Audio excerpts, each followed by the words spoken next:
Okay, welcome back to the Opperman Report Aftershow.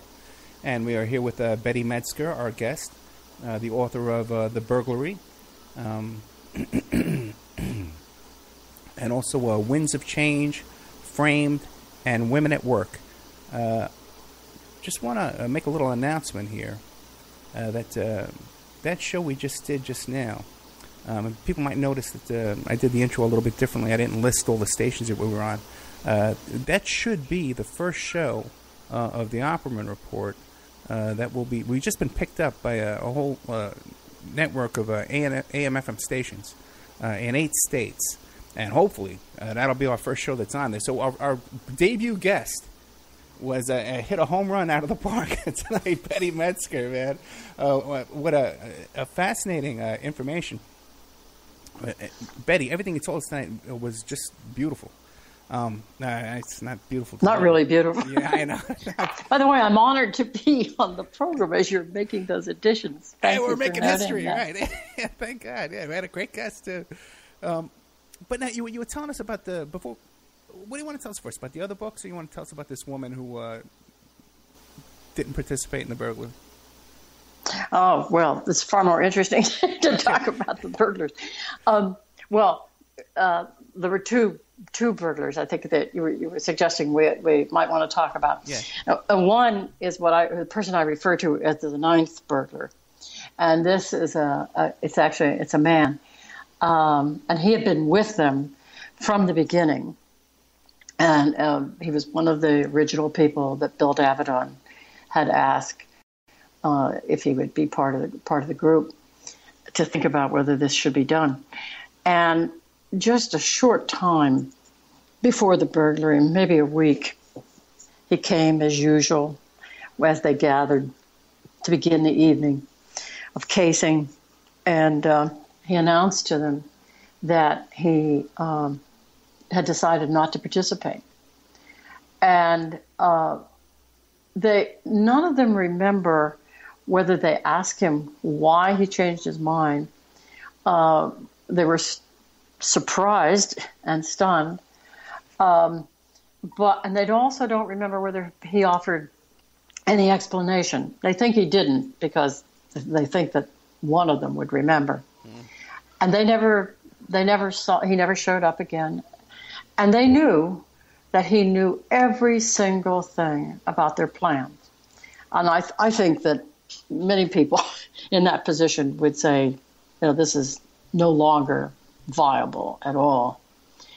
But no one, they tell me, no one in the group suggested that this should make them doubt going ahead. And they continued with their plans. Just a few weeks after the burglary, he showed up at the home of John and Bonnie Raines one evening and told them, I'm thinking of turning you in. Oh, really? Yeah, and they were rather shocked by that. And at that point, they invited him in, and they had a conversation. And he said, "I've been told that some of the files that you saw have military secrets in that are very important, and if they are revealed, that will endanger national security." And he said something about a girlfriend having learned that, and so they don't really know what that means. Whether she knew somebody who knew an informer or what. But he told them that even by the time they left, and they assured him that they had read every single file, and there was no file like that. There were no military secrets in those files. And when he left, they had no idea whether they had convinced him that he shouldn't do it. But they got an idea. They decided that it would be good if John could talk with him and in ways that would convince him that there was no material there that would endanger national security. So they called him and invited him. They said they wanted to hire him to help paint their kitchen. the following Saturday. And he agreed, and he came over, and standing on tall ladders on the opposite side of the kitchen, the two of them painted the kitchen yellow that day and talked continuously with John, trying to reassure him that there were no files that would endanger national security.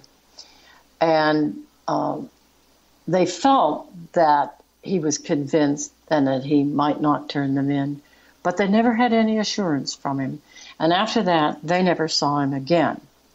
Now, years later, when I read the 34,000-page investigation of the burglary, one of the things that I learned was that right after the burglary, two people came under greatest suspicion, were a man named John Peter Grady, who was, in fact, a big leader in the Catholic Peace Movement and the group that had been raiding draft boards.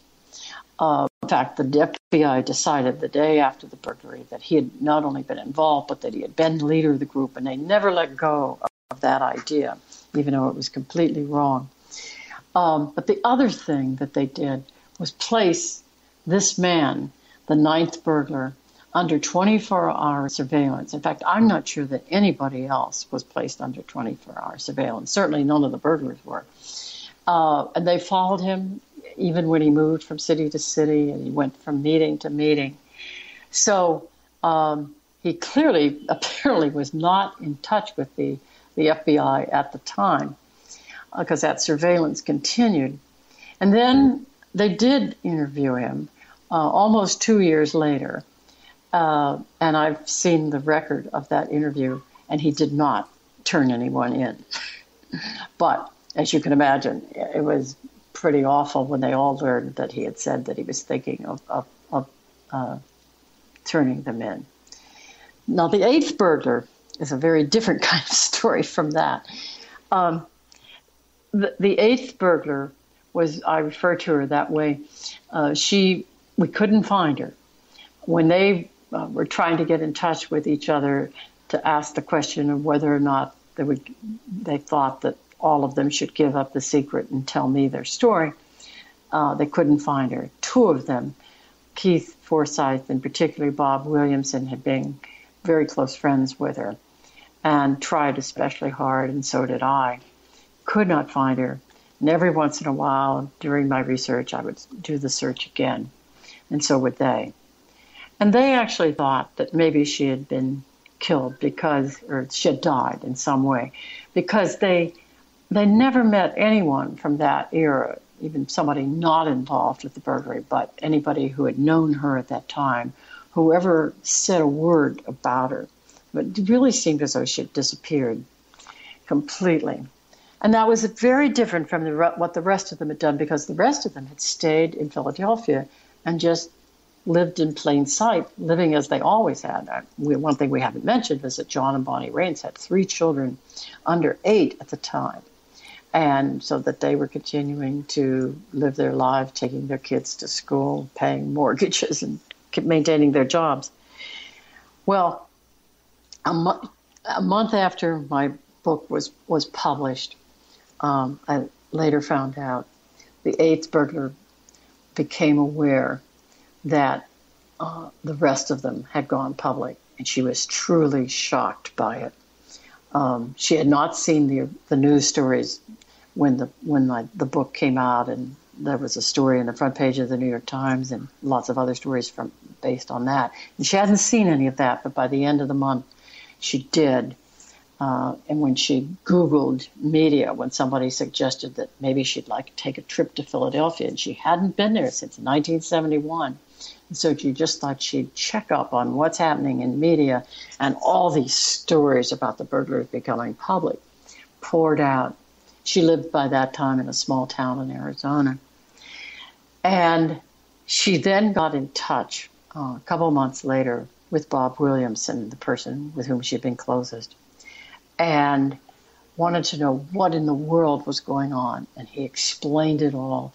And she came fairly quickly to think that, yes, this was a good thing, that the story was being told. But what had happened was that shortly after the burglary, she could see that in the neighborhood where she lived, Paulton Village, a neighborhood where many anti-war activists lived near the University of Pennsylvania, she could see that there were FBI agents all over the place. And she decided, it's not safe to be here. I'm leaving. So she decided she would go underground, live under an assumed name west of the Rockies. And that's what she did.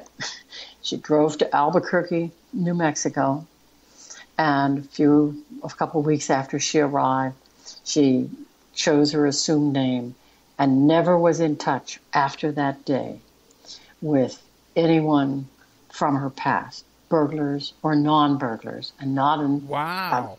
Isn't that amazing? For how many years? For 10 years, Okay. She remained underground, not using her name. At the end of a decade, she wanted to do more than live hand to mouth. She wanted to get a real job. Sure. And so she decided that she would, she needed a training course, and she needed to enroll, and this would mean using her Social Security number and her real name. And then a lawyer advised her against it, but she decided to move ahead, and she did, and nothing happened. What she wanted to do, by the way, was to become a forest ranger, which she did. And then after a while, she became a horticultural therapist, which she has done for all the years since then. But when nothing happened, she again felt safe. And although she used her name, she kept the secret. She never told anybody, and she never got back in touch with anybody she knew in the past. And so she was the youngest person at the time of the burglary, 19. Wow. And she was 63 last year when she just made this discovery. And then Bob got in touch with me and said, and she'd like to talk to you. So I interviewed her at length. And when my paperback came out last fall, her story is the epilogue in the paperback. And her story is quite amazing. She continues to live as she did west of the Rockies, but she's now made a point of going back to all the people she was closest to at that time, and reestablishing friendships that were suddenly cut off then. Man. And she also shares although she was very upset when she found out that they had revealed the secret, she now has also spoken publicly and feels that it's a very positive thing for people to find out about it. Yeah, you know, this is a beautiful story. You know, it's a human interest story.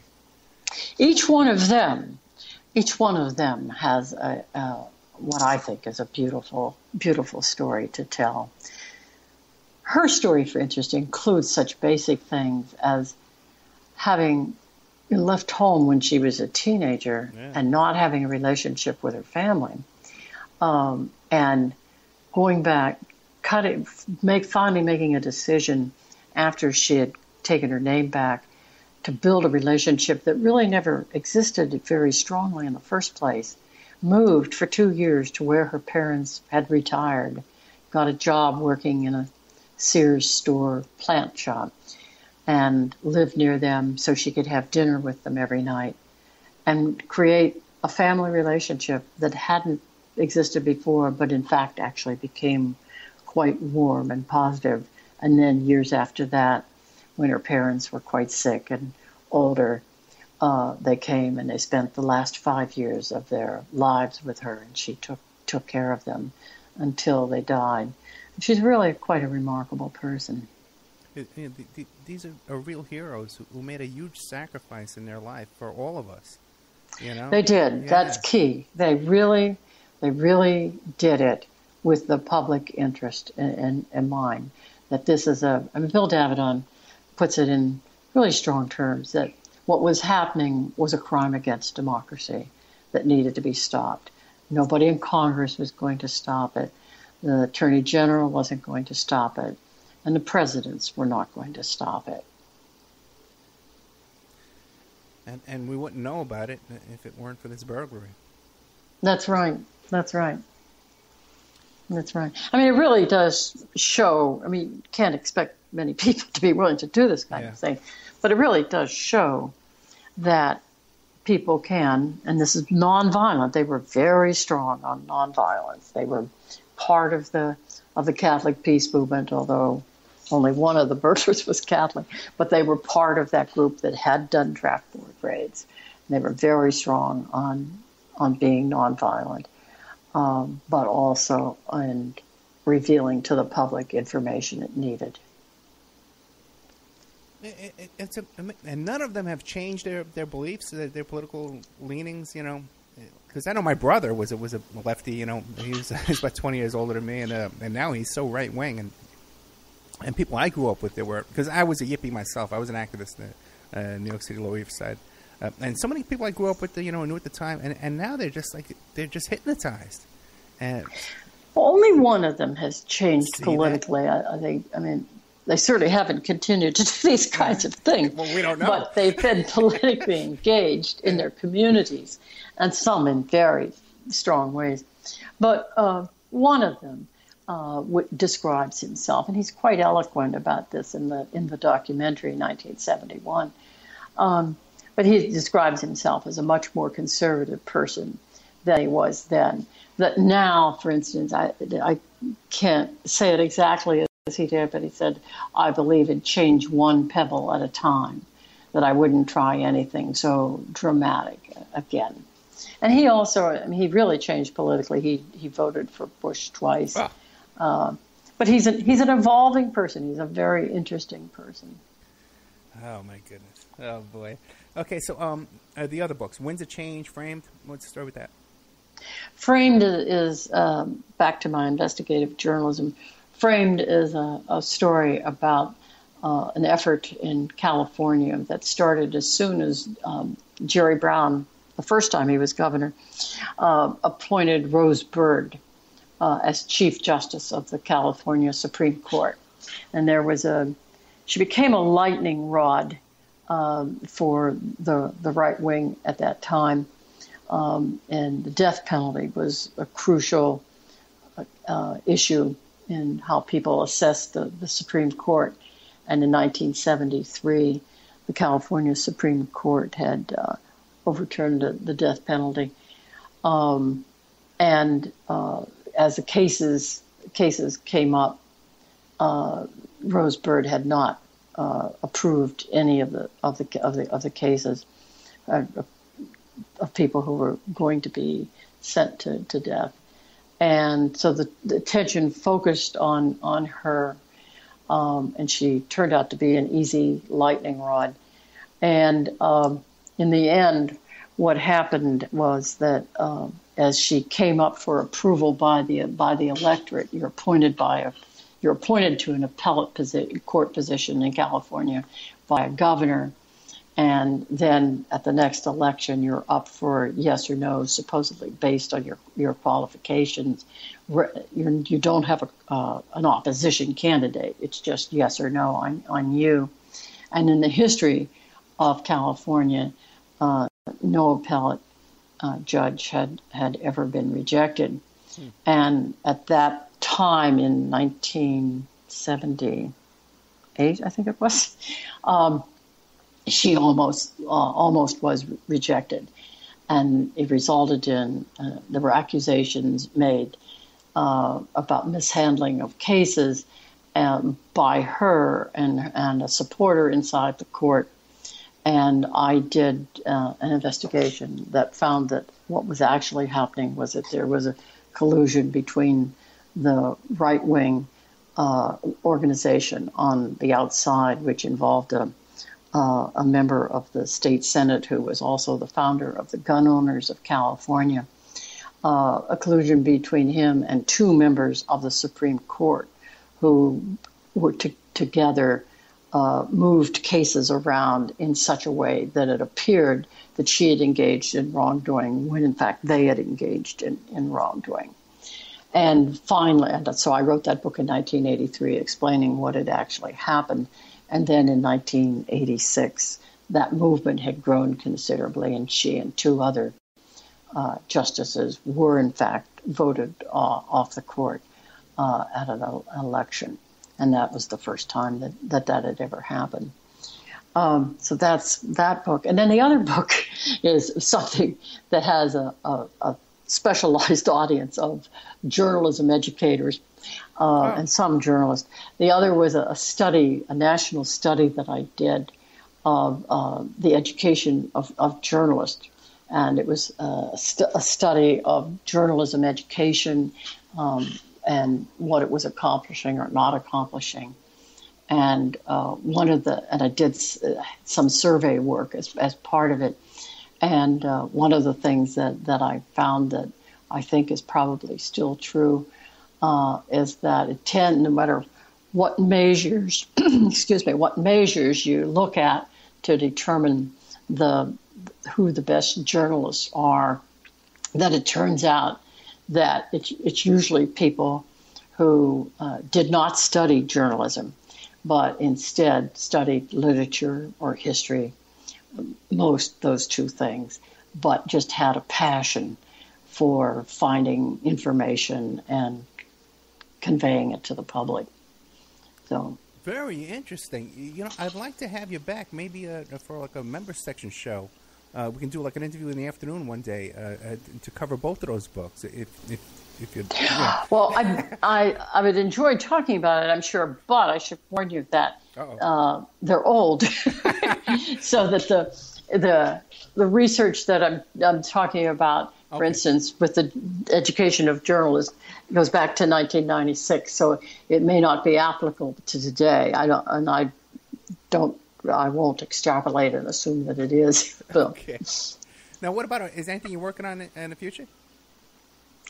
No, I've been continuously working on things related to the burglary book, coming out and speaking and writing occasional opinion articles, and that's been quite time consuming, as a matter of fact. And what about a website? You don't have a website, do you? No, I do. Theburglary.com. Oh, get it? I'm so sorry. Theburglary.com. Okay, I'll make sure we put that up on the blog. I'm sorry about that. Theburglary.com. And I should also, but at that site, you'll see that a very nice thing happened with the book, that Investigative Reporters and Editors, which is a wonderful organization of investigative journalists that was formed 40 years ago. And they give out awards for investigative reporting. And they named The Burglary the best book of the year. And so I was very grateful for that. Very good. Congratulations. I'm getting a question from the chat room. What does she think of journalists today? What do you think of journalists today? Well, that's a huge question. Yeah. And during the past year and a half that I've been traveling around and talking and meeting a lot of people in journalism that I wouldn't otherwise have been meeting, there are extremes in every facet of it. There are extremes in terms of the numbers, the decline.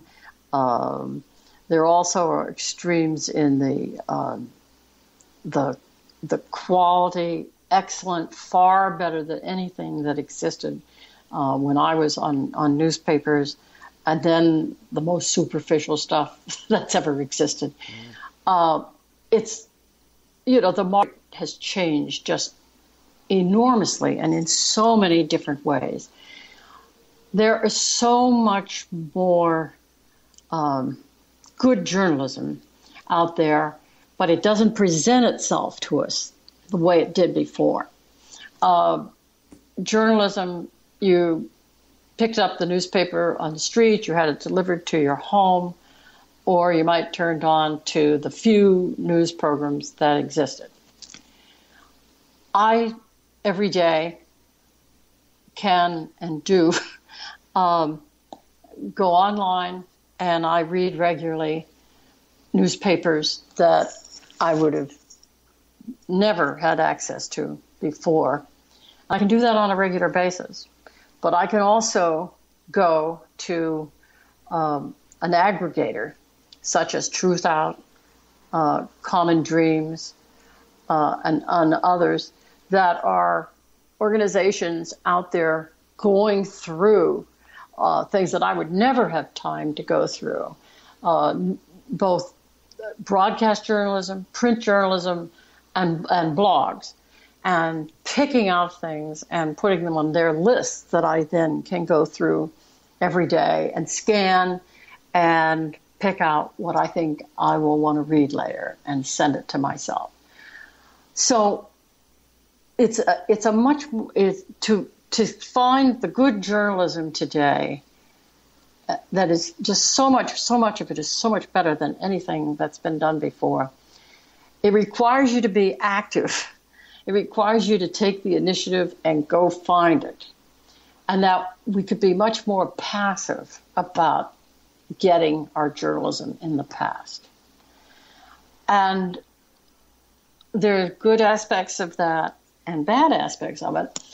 I happen to love it, but I also feel that for the average person who's not a journalism nut like I am, or have special areas of interest like surveillance that I'm looking for all the time, for the average person, the average citizen who needs to be informed, their lives are consumed by, 1,000 things, taking care of their families, going to games and so on. It's less likely to happen. So the potential is there, but moving from being a passive consumer of journalism to an activist thing is something that has to be learned, and I worry about that. Now, on the other hand, looking at other aspects of it, there's absolutely terrible stuff out there that isn't based on people doing very careful research. And so I worry again about that being mistaken for journalism, and that there's much more of that problem than there was before.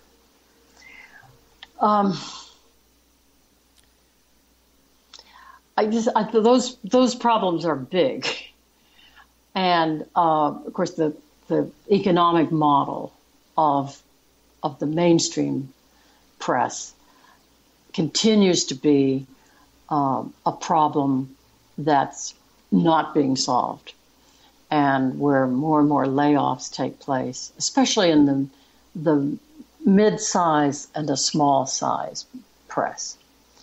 I may worry about the large organizations, but I really worry about the mid-size and the small-size forms of journalism, both broadcast and print and online, because they have to have an economic base.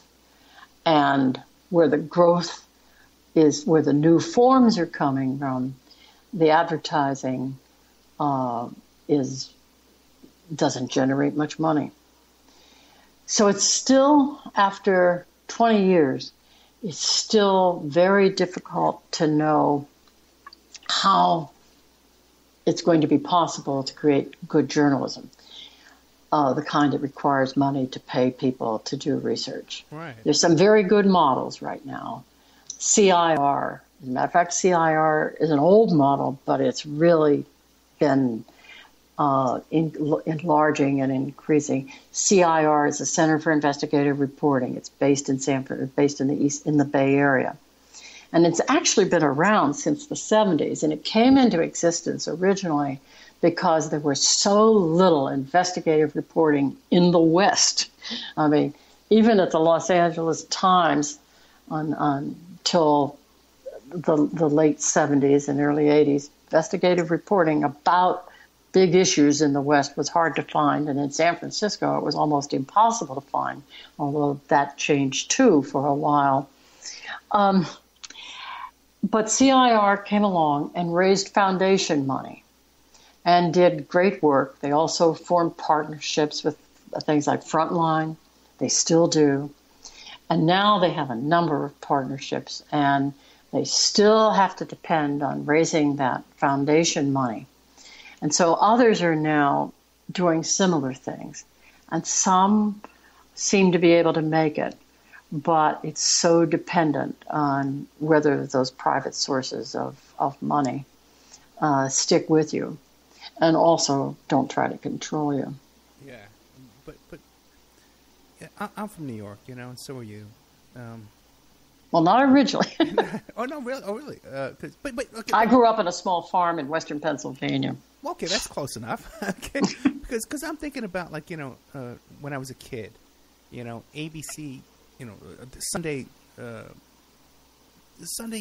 news shows on Sundays, Gil Noble, Like It Is, William F. Buckley, both sides, but there was more depth to the discussion than you have anywhere today. Maybe some of these wacky internet stations and stuff like that. But you know what I mean? It seemed like it was more mainstream back in those days to have intelligent discussion that you could absorb throughout the day. You could watch Gil Noble, you could watch William F. Buckley, and have WBAI on the radio, and even mainstream. But those stations were unusual. Most of the United States didn't have access to anything like that. I mean, it was the West Coast, the East Coast, and Chicago. Now, I can go on the internet and I can listen to a radio station anywhere in the world. And I mean, my memory of when I was very young was that there were 3 networks. Yeah, and right. Everybody, the critics then were saying they're all alike. No, there's nothing except a middle of the road expression, except for rare occasions. I think if you go back and look, the golden era, wasn't so golden. But when I turn on the radio now, and I hear Rush Limbaugh and Sean Hannity telling me that Obama's a socialist. Oh. No, I guess He's a Marxist. For you and a few other people that radio is another thing. Radio really is dominated by a lot of right-wing programming. Oh yeah, there's a ceiling. There's places I can't go. They won't. They'll shut me down just because of my opinions, openly. And then make it very obvious. Well, and you've just mentioned something that's probably very important, because I guess when people are on the road so much, and so we should care a lot about what radio is. Yeah. Because as they're driving, that's what they're listening to. And even I listen to it. When I'm driving, you're in the car. You have to put on Hannity in the afternoon. You got to put on Limbaugh. You got to put on Hannity. Otherwise, there's nothing else. You won't listen to NPR? I don't think I get it here. I don't think I get it here in Vegas. I don't think we have it. But I'll listen to it. But I don't know. But you know what? You have encouraged me. I tell you, as cynical as I am. Well, let me tell you an experience I had. I mentioned the IRE award. I had the pleasure of therefore going to their convention. Their annual national convention was in early June in Philadelphia. These are reporters and editors from broadcast, television, radio, and print. And these are really committed. Their conventions are workshops. Their whole purpose is we teach each other and we support each other. And that's been true for 40 years.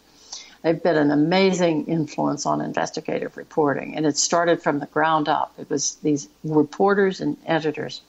And at that convention, it was the largest convention in their history, 1,800 people. And what was really maybe it's not so amazing, but it felt like it to a lot of us, how young the majority of the people were 40 or under, and many in their 20s, and people who had made sacrifices to come and be at this convention because they knew that they would have a chance to be in these workshops and get better skills. So, and that was a big topic of conversation there, because the national organization does a lot of things the rest of the year with people too. And how many young people are wanting to do investigative reporting and getting in touch with IRE all the time on how they can do various aspects of the profession. So I also found great hope in that. You're on Facebook, right? I am. What do you think of this phenomenon of these totally hoax news websites that are partially hoax and partially fake and red flag news, this stuff, and before it's news, where pretty much anybody can put up whatever they want. There's no editorial control, whatever. You can just make stuff up about Fukushima, whatever you want, and it gets up there right away. Well, I have to say I don't follow anything like that. I'm appalled by the existence of such things. Of course, I feel that way about a lot of commentary. I mean, it's very easy for people to say anything they want when they're working on their own, and there's no editing process going on. So I think that the saddest thing about that is that people are taken in and don't have an ear for the fact that there might be something wrong and that they should do some checking. Yeah, but no one checks. Yeah, and it's a new phenomenon, in the last... You mentioned it after you mentioned Facebook. Are you saying that it's mostly on Facebook? Oh, yeah. And people they don't bother checking at all.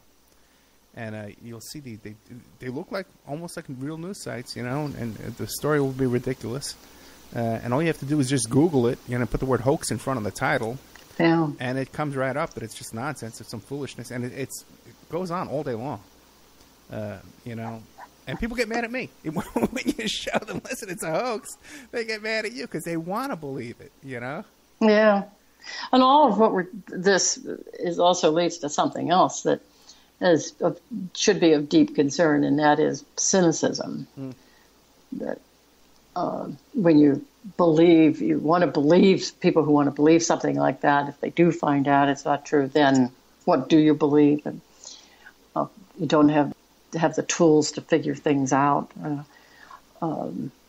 Cynicism is a very dangerous thing, and that takes me back to Bill Davidoff, who really was quite a remarkable person. One of the things that really concerned him deeply around 1970 was the growth of cynicism at that time in the anti-war movement, and the easy, after such deep frustration, and then the growth of cynicism, certain people in the movement being willing to either just tune out completely or go over to a very small number going over to being violent. And that's why he thought it was so important to think as hard as he could about new ways to protest, and also new ways to try to be effective as a citizen. And you do have the feeling with the kind of thing that you're talking about, that the end result may be people just feeling cynical and not believing very much, but also not believing that they should. There's a place for them to have a role. Just imagine if all these groups that had went to making little pipe bombs, planting little pipe bombs and doing these kind of these actions. If they had done similar actions to this, exposing information, how we might have gotten some real change. Well, I think that's a nice idea. Yeah. I don't, we're really talking about a relatively small number of people that engaged in those kinds of things, and most of them were in fact very good people, and some of them in fact were people that Bill had been students of Bill's, or people that he had known from the movement, and they could have gone in that very positive direction. It was such an unusual time, and the hatreds were so deep that you can reluctantly see why some people were driven. I'll just give you one example briefly. In my book, when I'm describing, I felt that one of the most difficult things to do was to create the atmosphere of that time so that people could understand that why people would even think of such an extreme idea of breaking into an FBI office. I mean, it was an extreme time on both sides to some extent. And 1970 was this parade of extreme things. And there had been the weather bombing of in the village in which 2 members were killed when their bomb accidentally went off. That was in March. And then in April, Nixon announced that as of that night, we were invading Cambodia. And people just could not believe that not only was the war increasing, but there had been secret bombing of Cambodia and Laos, and now there was going to be a ground war in Cambodia. Instead of the war winding down, the war was winding up. And the next day there were demonstrations, even on small campuses where there had never been demonstrations.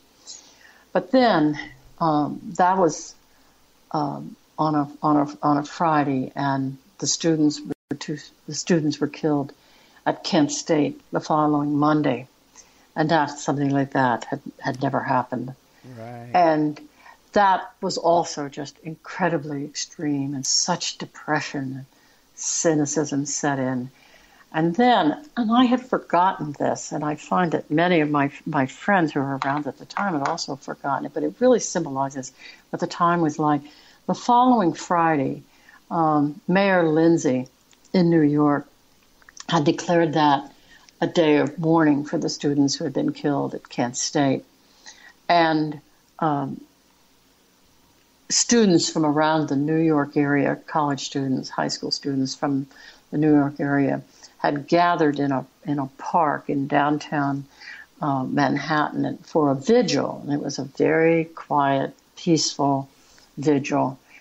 And all of a sudden, some of the workers, actually from the World Trade Center, came, and they had big tools, crowbars and other things, wrapped in American flags. And they waded into the group of protesters and started beating them. And so the protest broke up, of course. The group broke up and they started running. And many people were seriously injured. NYU Medical School set up a clinic at Trinity Church with the medical cross on a flag outside, and the construction workers tore it down. And dozens of people were very seriously injured. 2 weeks later, Nixon invites 20-some of the construction workers to come to the White House for him to thank them for their role in putting down the students that day in New York. Now, I just think that illustrates the extreme nature of what was going on at that time. Yeah, I can remember the front page of the newspaper with the yellow hard hats. These guys out there. Yeah, just busted it was a up. huge story. That's in right. All the papers, yeah. And you talk about the Kent State. We're trying to get Bill Kunstler's daughter is trying to reopen that investigation and get new hearings and stuff like that on the Kent State murders of those students at Kent State University. Well, I know there have been some efforts to do that, and I think nothing has come from it in the past. I know. Nothing yet, hopefully. Okay, Betty Medsger, thank you so much. Thank you. Thank you very much for inviting me. No, thank you very much. Okay, we had a real education tonight, and I can't thank you enough. Betty Medsger, the author of The Burglary. Her website is theburglary.com. And books Winds of Change, Framed, and Women at Work. You can find all the links to these books at the OppermanReport.com. Betty, thank you so much. Okay, good night. Thank you very much. Oh, boy, what a wonderful woman. And you can see her picture there on the Opperman Report blog. Just a beautiful, wonderful woman. And these are the kind of heroes that our kids should know about. I'm going to have my daughter listen to the show for sure. Oh, by the way, hey, I see Jessica Smith in the chat room there. I know she just turned 21, and I want to wish you a happy birthday, Jessica. We love you, and thank you for all your support going on there. But we got big news, guys. Let's see if I got my notes here. If you noticed, I did the intro a little bit different tonight because we're getting picked up by a whole bunch of AM/FM stations. So it's really, really important right now. And one of them is right here in Las Vegas on the Las Vegas Strip. So we're going to be hitting all those people. So it's a big deal, okay? I need your help with this. I need your support with this. We got to come up with some sponsors, man. I just need like 3 sponsors a week, new sponsors, $25 a piece to get us through this little hump here, the next thing we're going through here, to get on all these AM/FM stations. But this will be a big push for us here. We'll get this stuff going, and it'll get us beyond all these problems that we're having with these stalkers and the sabotage that we're going through here. So, really need your help with that. Also, the YouTube channel is still down, okay? Hopefully we'll get it back up. YouTube doesn't really seem to communicate with you very, very much in the current form of communication that I'm dealing with them right now. But we have my old YouTube channel, which is the Ed Opperman YouTube channel. So if you go to YouTube and type in Ed Opperman, you'll see me. You see my picture there? I think it's the same picture I use on Facebook. But you see my picture there. I need you guys to subscribe to that channel because I can't really do much with that channel until I have 1,000 subscribers. Then we can go back to putting up all the content from the member section up on that YouTube channel. So that's what's going on with that. Coming up, we got Tom Secker. He's going to be talking about the 93 World Trade Center bombing. And he's done a lot of research on it. They're all into the blind sheik and all that kind of stuff, and these characters that were running around New York City. They killed Myra Kahana. They shot up this school bus that was involved with this yeshiva. A lot of stuff was going on around then. There were red flags that should have been obvious. So I'm interested in what Tom Secker, I think he's in the UK, and he's from the website The Boiling Frog. So he has real credentials over there, and I'd like to hear what his research he's done on this. Then we have Donald Kessler, who is a New York Times bestselling author. He wrote these books about Adnan Khashoggi and about Bill Clinton and the Secret Service, and he just came out with this information about Bill Clinton and his mistress, his current mistress, that is codenamed the Energizer. So now we got him coming on, right? But we also, I'm talking to Paula Jones. I talk to Paula Jones almost every day, you know? And I talk to Paula Jones all the time. She was a victim of Bill Clinton, and I'm trying to get her to call in during the Don Kessler show, or at least call me during the week and record something, and I think I'm going to get her to do it, okay? So that will be a historic show, and we'll get that out. We'll put a press release out on that. Okay, what else is going on? Let me see what's going on here. Some questions in the chat room. How do you make a heart? I don't know. Okay. Let's see, what else is going on? Okay, after Tom Secker and Donald Kessler, I have a big show coming up about Adnan Khashoggi. But in that show, we're going to be getting into some other topics as well with that guest. This is a big guest, by the way, guys. Okay, big guest. Can't mention his name because of the situation we're under right now. And that is, we're going to be talking about Adnan Khashoggi, his connections to Trump, his connections to drug smuggling, Iran-Contra, and all that kind of stuff. Since I started working on this Adnan Khashoggi stuff, I'm in touch with some serious people here that'll give me a lot of information. But getting guests on the show is a little more difficult. So this guest is a number one rated guest here. You're going to love him. I got Melvin Dumar. This is going to be going into the members section. Melvin Dumar is going into the members section. He's the guy that gave Howard Hughes a lift on the highway over here in Las Vegas. And then there was a will, and then his lawsuits and all kinds of stuff like that. So he had a former FBI agent do some research and investigation to this stuff like that, and there seems to be some validity to Melvin Dumar's will. So we'll take a look at that. We have the daughter of Malcolm X coming on the show. That'll probably be in the member section. And then a friend of my dad named Bob Sacchi, who is a Humphrey Bogart impersonator, who did a bunch of movies, played against Sam, all kinds of stuff, and he was a boxing promoter, all kinds of fascinating stories about Hollywood and interesting things like that as well. Okay, hey, if I know anybody in Idaho, okay, my PI business, I'm doing a little merger over in Idaho, and I'm working on some stuff over there. So if you want to get involved with that, give me a call at oppermanreport@gmail.com. You can shoot me an email, okay? Let's see, what else? That seems to be everything on my notes. Oh, you know what? I want to give a shout-out to Paul Scala. Paul, I love you, man. I really do. Paul was one of the kids in my youth group when I was an assistant youth pastor over at Calvary Assembly of God about 25 years ago. And it's his wedding anniversary this week. And he's got a beautiful wife. He's got 4 beautiful kids. And, he wrote me a really, really lovely Facebook message. And about, believe it or not, how I was a good influence in his life. Can you imagine? But you know what, man? He tells some funny stories, too. There was this one funny story about when we were at a youth convention up in upstate New York. And I was so tired because I had flown from Arizona back to New York, and then I had to drive up to Buffalo, New York, where this freaking youth convention was, and I was exhausted. And but Paul, it was a big, tough kid. These guys, the kids had gone out and they went to a police supply store up there in upstate New York, and they bought these handcuffs.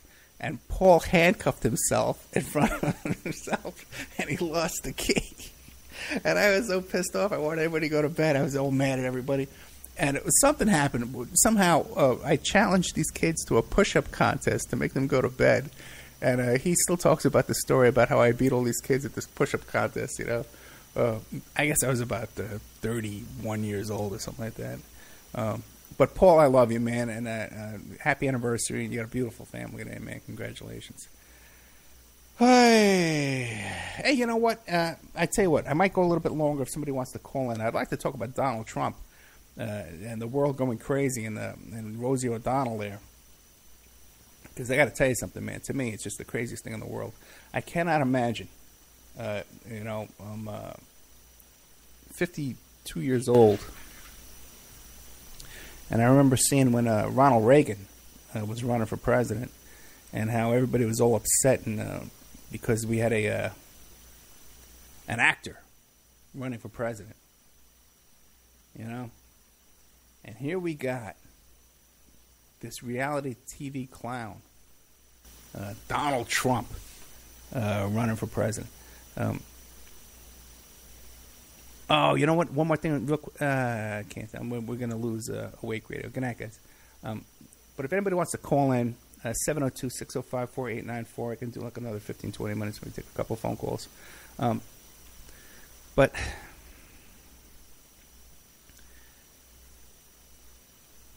when I see what's going on here, we got this clown, Donald Trump, running for president of the United States, and then we have a presidential debate where one of the first questions that they asked this guy involves Rosie O'Donnell.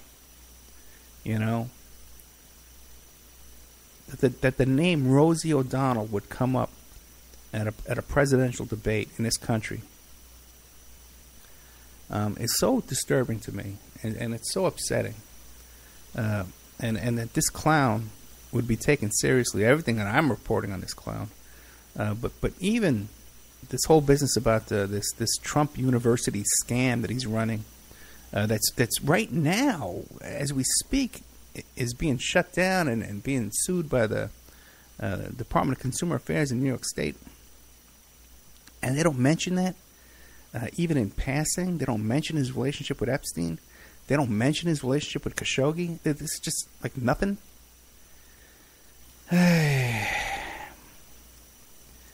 So I got to tell you, it's really heartbreaking to me to see people falling for this, and to see people on Facebook saying that they support Trump. You know, I think I've given, and I got all the information off the top of my head, but it seems like it's useless to even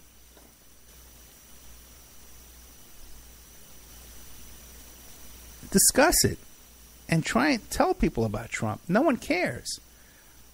I've been chatting back and forth with people who I formerly respected. You know, well, I don't care. I still support Trump. Well, you know, he's hooked up with this pedophile. I don't care. Well, he's hooked up with this drug dealer that gave money to bin Laden. I don't care. Well, he's got this scam Trump University. I don't care. The marriages, I don't care. You know, no one cares. So, I don't know what to tell you, man. For me, it's very disturbing, and it's very discouraging to see where we've come in this country. And I think we're heading for very, very dark days.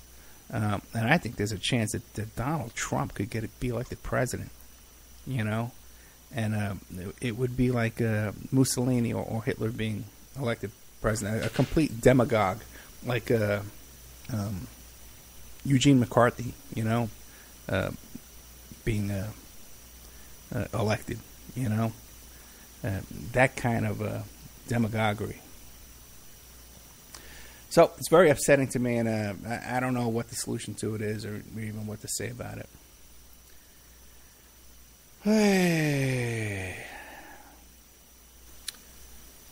Well, that's about it. If you guys, the best thing you can do for me is to subscribe to the Ed Opperman YouTube channel. If you could think of anybody who would want to advertise on the show, right now we need a push this next couple of weeks to get these extra stations on, and I'm gonna offer the rates so cheap, $25, okay, and you'll get an ad just like Pacific West Bamboo or the New World Mexican Women get. You know, you'll get played 4 times a show on Friday night, and it's replayed throughout the week about 100 times. You're not even paying $1 for each ad that plays, which is, you know, insanely cheap. You know, and I can tell you how many people listen to this show. So we could just get to that, and then we get the these new stations online. Also, Roku too. You know, Roku will be on Roku. Anybody out there is using Roku? You know, we'll get on there as well. So it's right on the Vegas Strip. Okay, it's a big deal. But we need some advertisers. You know, that these stations will put us on. So get a hold of me.